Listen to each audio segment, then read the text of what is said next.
2, which treats of the first sally the ingenious Don Quixote made from home. These preliminaries settled, he did not care to put off any longer the execution of his design, urged on to it by the thought of all the world was losing by his delay, seeing what wrongs he intended to right, grievances to redress, injustices to repair, abuses to remove, and duties to discharge. So, without giving notice of his intention to anyone, and without anybody seeing him, one morning before the dawning of the day, which was one of the hottest of the month of July, he donned his suit of armor, mounted Rocinante with his patched-up helmet on, braced his buckler, took his lance, and by the back door of the yard sallied forth upon the plain in the highest contentment and satisfaction at seeing with what ease he had made a beginning with his grand purpose. But scarcely did he find himself upon the open plain, when a terrible thought struck him, one all but enough to make him abandon the enterprise at the very outset. It occurred to him that he had not been dubbed a knight, and that according to the law of chivalry he neither could nor ought to bear arms against any knight, and that even if he had been, still he ought, as a novice knight, to wear white armor, without a device upon the shield until by his prowess he had earned one. These reflections made him waver in his purpose, but his craze being stronger than any reasoning, he made up his mind to have himself dubbed a knight by the first one he came across, following the example of others, in the same case, as he had read in the books that brought him to this pass. As for white armor, he resolved, on the first opportunity, to scour his until it was whiter than an ermine, and so comforting himself, he pursued his way, taking that which his horse chose, for in this he believed lay the essence of adventures. Thus setting out, our new-fledged adventurer paced along, talking to himself and saying, "Who knows but that in time to come, when the veracious history of my famous deeds is made known, the sage who writes it, when he has to set forth my first sally in the early morning, will do it after this fashion. Scarce had the rubicund Apollo spread o'er the face of the broad spacious earth the golden threads of his bright hair, scarce had the little birds of painted plumage attuned their notes to hail with dulcet and mellifluous harmony the coming of the rosy dawn, that, deserting the soft couch of her jealous spouse, was appearing to mortals at the gates and balconies of the Manchegan horizon, when the renowned knight Don Quixote of La Mancha, quitting the lazy down, mounted his celebrated steed Rocinante, and began to traverse the ancient and famous Campo de Montiel, which in fact he was actually traversing. Happy the age, happy the time, he continued, in which shall be made known my deeds of fame, worthy to be moulded in brass, carved in marble, limned in pictures, for a memorial forever. And thou, O sage magician, whoever thou art, to whom it shall fall to be the chronicler of this wondrous history, forget not, I entreat thee, my good Rocinante, the constant companion of my ways and wanderings." Presently he broke out again, as if he were love-stricken in earnest. "O Princess Dulcinea, lady of this captive heart, a grievous wrong hast thou done me to drive me forth with scorn, and with inexorable obduracy banish me from the presence of thy beauty. O lady, deign to hold in remembrance this heart, thy vassal, that thus in anguish pines for love of thee." So he went on stringing together these and other absurdities, all in the style of those his books had taught him, imitating their language as well as he could. And all the while he rode so slowly, and the sun mounted so rapidly and with such fervour, that it was enough to melt his brains, if he had any. Nearly all day he travelled without anything remarkable happening to him, at which he was in despair, for he was anxious to encounter someone at once upon whom to try the might of his strong arm. Writers there are who say the first adventure he met with was that of Puerto Lapis. Others say it was that of the windmills. But what I have ascertained on this point, and what I have found written in the annals of La Mancha,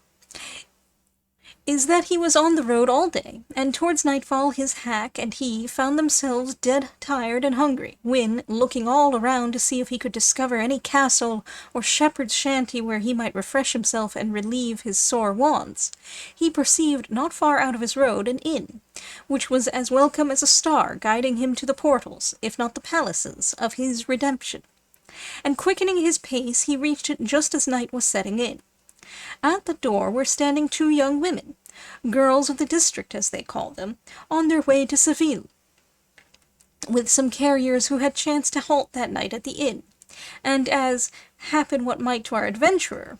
everything he saw or imagined seemed to him to be and to happen after the fashion of what he read of.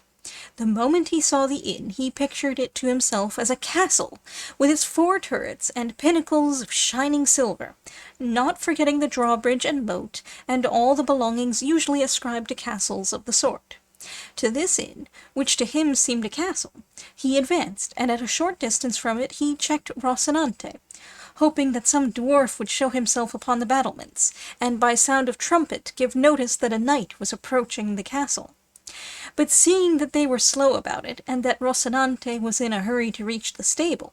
he made for the inn door, and perceived the 2 gay damsels who were standing there, and who seemed to him to be 2 fair maidens, or lovely ladies taking their ease at the castle gate. At this moment it so happened that a swineherd who was going through the stubbles collecting a drove of pigs, for, without any apology, that is what they are called, gave a blast of his horn to bring them together, and forthwith it seemed to Don Quixote to be what he was expecting, the signal of some dwarf announcing his arrival.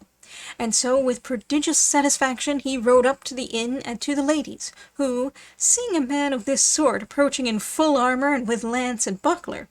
were turning in dismay into the inn, when Don Quixote, guessing their fear by their flight, raising his pasteboard visor, disclosed his dry, dusty visage, and with courteous bearing and gentle voice addressed them. "Your ladyships need not fly or fear any rudeness, for that it belongs not to the order of knighthood which I profess to offer to any one, much less to high-born maidens as your appearance proclaims you to be." The girls were looking at him and straining their eyes to make out the features which the clumsy visor obscured. But when they heard themselves called maidens, a thing so much out of their line, they could not restrain their laughter, which made Don Quixote wax indignant, and say, "Modesty becomes the fair, and moreover laughter that has little cause is great silliness. This, however, I say not to pain or anger you, for my desire is none other than to serve you." The incomprehensible language and the unpromising looks of our cavalier only increased the lady's laughter, and that increased his irritation, and matters might have gone farther if at that moment the landlord had not come out, who, being a very fat man, was a very peaceful one. He, seeing this grotesque figure, clad in armour that did not match any more than his saddle, bridle, lance, buckler, or corslet, was not at all indisposed to join the damsels in their manifestations of amusement.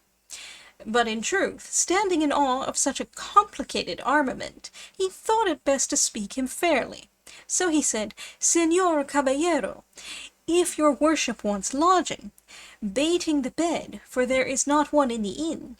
there is plenty of everything else here." Don Quixote, observing the respectful bearing of the alcalde of the fortress, for so innkeeper and inn seemed in his eyes, made answer, "Sir Castellan, for me anything will suffice, for my armour is my only wear, my only rest, the fray." The host fancied he called him Castellan because he took him for a worthy of Castile, though he was in fact an Andalusian, and one from the strand of San Lucar, as crafty a thief as Caucus, and as full of tricks as a student or a page. "In that case," said he, Your bed is on the flinty rock, your sleep to watch alway. And if so, you may dismount and safely reckon upon any quantity of sleeplessness under this roof for a 12-month, not to say for a single night. So saying, he advanced to hold the stirrup for Don Quixote, who got down with great difficulty and exertion, for he had not broken his fast all day, and then charged the host to take great care of his horse, as he was the best bit of flesh that ever ate bread in this world. The landlord eyed him over, but did not find him as good as Don Quixote said, nor even half as good, and putting him up in the stable, he returned to see what might be wanted by his guest, whom the damsels, who had by this time made their peace with him, were now relieving of his armour. They had taken off his breastplate and back-piece, but they neither knew nor saw how to open his gorget or remove his makeshift helmet, for he had fastened it with green ribbons, which, as there was no untying the knots, required to be cut. This, however, he would not by any means consent to, so he remained all the evening with his helmet on, the drollest and oddest figure that can be imagined. And while they were removing his armour, taking the baggages who were about it for ladies of high degree belonging to the castle, he said to them with great sprightliness, "Oh, never surely was there knight to so served by hand of dame, as served was he Don Quixote hight, when from his town he came, with maidens waiting on himself, princesses on his hack. Or Rocinante, for that lady's mine, is my horse's name, and Don Quixote of La Mancha is my own, for though I had no intention of declaring myself until my achievements in your service and honour had made me known, the necessity of adapting that old ballad of Lancelot to the present occasion has given you the knowledge of my name altogether prematurely. A time, however, will come for your ladyships to command, and me to obey, and then the might of my arm will show my desire to serve you." The girls, who were not used to hearing rhetoric of this sort, had nothing to say in reply. They only asked him if he wanted anything to eat. "I would gladly eat a bit of something," said Don Quixote, "for I feel it would come very seasonably." The day happened to be a Friday, and in the whole inn there was nothing but some pieces of the fish they call in Castile abadejo, in Andalusia bacalao, and in some places curradillo, and in others troutlet. So they asked him if he thought he could eat troutlet, for there was no other fish to give him. "If there be troutlets enough," said Don Quixote, "they will be the same thing as a trout, for it is all one to me whether I am given 8 reals in small change or a piece of 8. Moreover, it may be that these troutlets are like veal, which is better than beef, or kid, which is better than goat. But whatever it be, let it come quickly, for the burden and pressure of arms cannot be borne without support to the inside." They laid a table for him at the door of the inn for the sake of the air, and the host brought him a portion of ill-soaked and worse-cooked stockfish, and a piece of bread as black and mouldy as his own armour. But a laughable sight it was to see him eating, for having his helmet on and the beaver up, he could not with his own hands put anything into his mouth unless someone else placed it there, and this service one of the ladies rendered him. But to give him anything to drink was impossible, or would have been so had not the landlord bored a reed, and putting one end in his mouth, poured the wine into him through the other, all which he bore with patience rather than sever the ribbons of his helmet. While this was going on, there came up to the inn a sow-gelder, who, as he approached, sounded his reed pipe 4 or 5 times, and thereby completely convinced Don Quixote that he was in some famous castle, and that they were regaling him with music, and that the stockfish was trout, the bread the whitest, the wenches ladies, and the landlord the castellan of the castle, and consequently he held that his enterprise and sally had been to some purpose. But still it distressed him to think he had not been dubbed a knight, for it was plain to him he could not lawfully engage in any adventure without receiving the order of knighthood. Properly blank armour, but Don Quixote takes the word in its common sense of white.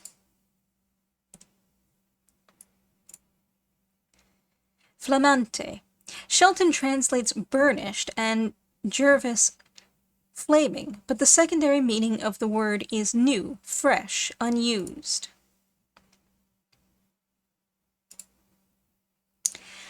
The Campo de Montiel was famous as being the scene of the battle in 1369, in which Pedro the Cruel was defeated by his brother Henry of Trastamara, supported by du Gueselin. The actual battlefield, however, lies some considerable distance to the south of Argamasilla, on the slope of the Sierra Morena, near the castle of Montiel, in which Pedro took refuge. In the later romances of chivalry, a sage or a magician or some such personage was frequently introduced as the original source of the history.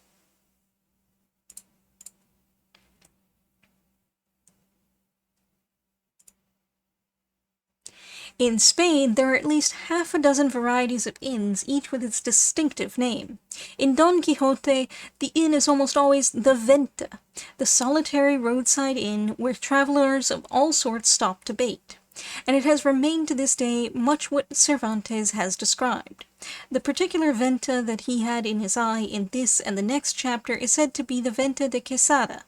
about 2.5 leagues north of Manzanares, on the Madrid and Seville road. The house itself was burned down about a century ago, and has been rebuilt, but the yard at the back, with its draw-well and stone trough, are said to remain as they were in his day.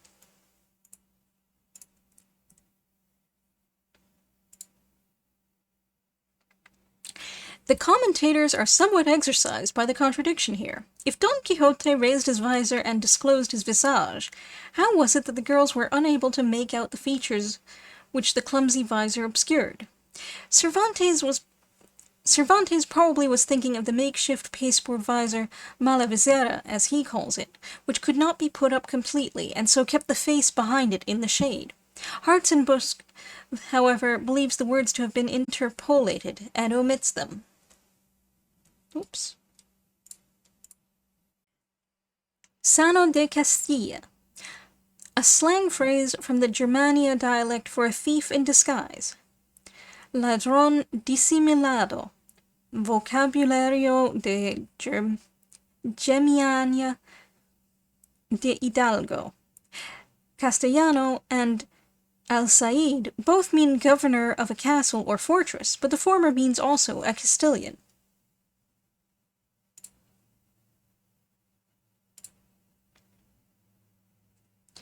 The lines quoted by Don Quixote and the host are, in the original, Mis arreos son las armas, mi descanso el pelear, mi cama las duras peñas, mi dormir siempre velar. They occur first in the old, probably 14th century ballad of Moriana en un Castillo, and were afterwards adopted as the beginning of a serenade. In England, it would be a daring improbability to represent the landlord of a roadside alehouse capping verses with his guest out of Chevy Chase or Sir Andrew Barton, but in Spain familiarity with the old national ballad poetry and proverbs is an accomplishment that may, even to this day, be met with in quarters quite as unpromising.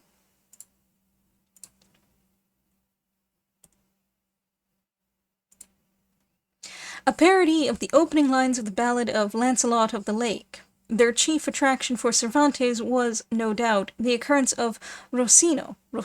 in the last line. The original has la visera alzada, the visor up, in which case Don Quixote would have found no difficulty in feeding himself. Hartzenbusch suggests babera, beaver, which I have adopted, as it removes the difficulty, and is consistent with what follows. When the landlord poured wine into him, it must have been over the beaver, not under the visor.